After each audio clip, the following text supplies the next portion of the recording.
Hi students, this is kind of a dumb looking worksheet. It's all smudgy and weird looking, but it's going to do the trick for us. So this is a lesson on rhythm and meter, and the reason why I care about this so much right now is that so you guys are reminded of what this rhythm meter thing is. You've heard about it before. Let's solidify it a little bit and remind ourselves how complicated it can be, how tricky. When you read some of the Romantic poets, I think we're going to look at about 3 of them, you may find their poetry old-fashioned and a little cheesy, but I want you to understand the skill behind it so you can come to say, oh wow, you know, they were the first ones who did this, and what they had to go through to come up with something like that is amazing. So let me review the principles with this video, and then I'm going to actually have you try some poetry of your own. Oh yeah. We're going to try some rhythmic poetry. We did it in class on butcher paper, and it was kind of fun, but for you guys at home, you're on your own. So the first principle I wanted to remind you of is the fact that in English, every single word we have has just one stress. When you look at a word like amazing, for some reason, growing up, we learn that you put the accent on the maze part and say amazing. You don't say amazing or amazing. It's amazing, amazing. How do we say this word? Candidate, candidate. You know, why don't we say candidate? Just because we know. Skyline, not skyline. Democracy, democracy, not democracy or democracy. That would be weird, okay? Now, the cool thing is there are just these clever people who can come along and start lining up stresses and unstresses in predictable patterns. And if you do that, in fact, let's just read this whole sentence through and then have you fill in that blank. When authors deliberately arrange the stresses of words in order to form predictable patterns, the result is what we call metered verse. And it's incredible. Good old Romeo and Juliet has that really famous line, but soft what light through yonder window breaks. You know, that's Shakespearean being perfectly iambic. Ba-da, da-da, da-da, da-da, da-da. And it's really tricky and complicated to get it to follow that pattern. Unstressed, stressed, da-da-da, da-da-da, da-da-da, da-da-da. Clever use of skill to get it to line up like that. The meter of a poem serves a role kind of like the beat, the drum beat in a musical composition, okay? So I just reminded you that Shakespeare does this iambic thing, da-da, da-da, da-da, da-da. But I don't want you to think that that's actually how the words are going to come out completely. Nobody goes around saying, but soft what light through yonder window breaks, you know? Even though these are all stressed, they don't maybe reach the same level of stress when you actually put the words in, you know, but soft, what light through yonder window breaks, a little higher on that one, okay? So you have this underlying pattern and a beat, but the words, whatever words you put in, actually act a little bit more like a melody on top of that beat, because you end up having higher highs and lower lows and softer and lighter a little bit when you actually put the words in. The more a poem varies from a strict pattern. So what if all of a sudden Shakespeare decided to move this stress over here and this one over here and break up the pattern? He might do that every once in a while to make it less sing-song. Okay? It's really only in children's poetry that we really like a fun sing-songy feel. I do not like green eggs and ham. I do not like them, Sam, I am. You know, that's fun for kids. That's catchy. You know, it's entertaining for adults too. But if you've got some serious poetry going on, you may not want it to be that sing-song unless you're writing about something lighthearted. And so a poet will often have, you know, maybe an underlying iambic rhythm, but they're going to switch it up a little bit. Okay? You don't have the backside to this. But on the back I put a Shakespearean sonnet, and it turns out, this is a fun sonnet, but we're not going to read it. It turns out that of the 14 lines, only this one, not that one, I think it's the third one, this one and then 4 in a row, that one, that one, that one, that one, and the last one. These are the only ones that stay perfectly iambic. Da-da-da-da-da-da-da-da-da. The rest of them are messed up.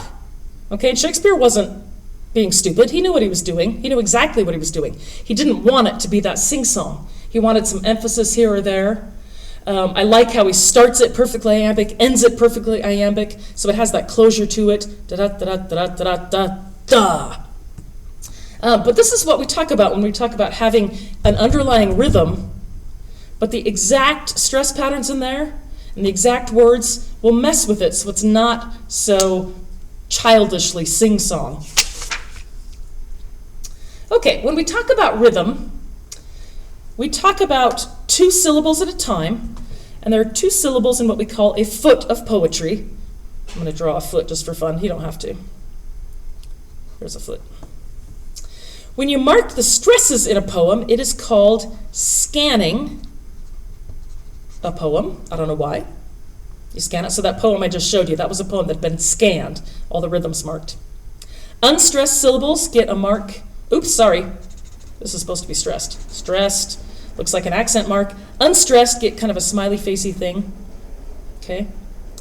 And the 2 kinds of 2-syllable foot we can have are either an iamb, like Shakespeare does, or this funny thing called a trochee. Maybe a new word for you. It's a funny one. So this one says, think of a word or 2 that makes an iamb. Well, just one iamb is going to be an unstressed stressed. Da-da. Da-da. Can you think of a word that is iambic? Hello. Hello. Goodbye. Goodbye. Yeah. Think of a word or 2 that makes a trochee. That's going to be stressed, then unstressed. Da-da. Da-da. Da-da. Skyline. Skyline eagles. Da-da. Da-da. Okay? Think about your own name for a second. If you have a 2-syllable name, a lot of American names are trochees. You know, David, Carson, Clara. My first name is Lisa. I'm a trochee. You might be something like this, though, or you might have more syllables. I don't know. Okay, guys, if you have listened to me and actually watched the video up to this point, right over here in this section, yep, this empty section over here, I want you to draw me an ice cream cone. Okay? Draw me a little sketch of an ice cream cone. That's to guarantee that you actually listened to my lecture and didn't just skip through to the end and make these marks. So draw me an ice cream cone over there so you can get full credit. And then just a little bit more here.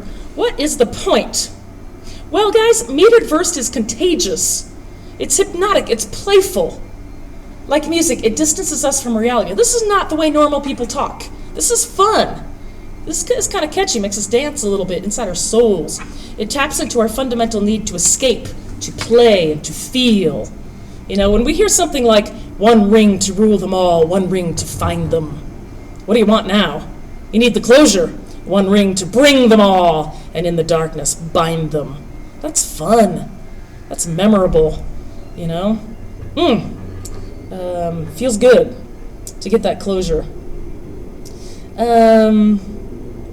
Okay, so Shakespeare's example up there was a nice iambic one. Da-da, da-da, da-da, da-da, da-da. When I was trying to think of an example that would give you trochaic, like skyline, eagles, I was actually having fun looking at these Catholic Latin verses. I thought they were hilarious. Because I would say that trochaic rhythm, da-da-da-da-da-da-da, is really unusual. We definitely don't talk like that, okay? Now, next, end of this week, going into next week, we're going to look at a poem named William Blake, and he's got a famous trochaic poem that goes, tiger, tiger, burning bright in the forest of the night. You know, it's a very unusual rhythm. Da-da-da-da-da-da-da. But when I was originally put this worksheet together, I was having fun with these little Latin things. They're just crazy sounding. I don't speak Latin terribly well, but I'm just going to read them for fun. And listen just how catchy a trochaic rhythm is. It goes something like, dies ire, dies illa, solvet seclum in favilla, teste David cum subila, quantos tremor est futurus, quando judex est venturus, cuncta stricte discussurus. Okay, isn't that fun? Catchy? Kind of cool? All right, I'll read the second one just for fun. Stabat mater dolorosa, juxta crucem lacrimosa, du pendebat filius, quius animam gementem, contristatum e dolentum, per transivit gladius. I think that sounds just delightful. Really, really cool.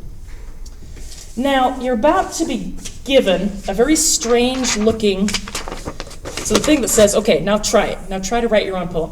You're going to get this thing that looks like this. Whoa, scary, okay?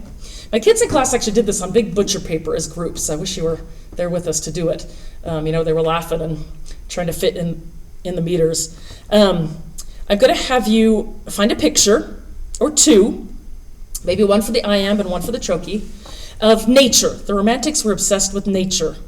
Okay, so once you find a picture, look at it, see what kind of words and images you've got in the picture, and then the tricky part will be to try and line them up so that the rhythm follows this pattern. Da-da, da-da, da-da, da-da. Okay, example might be, the ice and wind are cold and sad. And then in the next line, see if you can't rhyme that. Da-da, da-da, da-da, da, mad, or glad, or bad. Okay? Da-da, da-da, da-da, da-da, da-da, da-da, da-da, da-da. Give it your best shot. I want you to feel how it takes some work and some thinking. It's a little frustrating sometimes.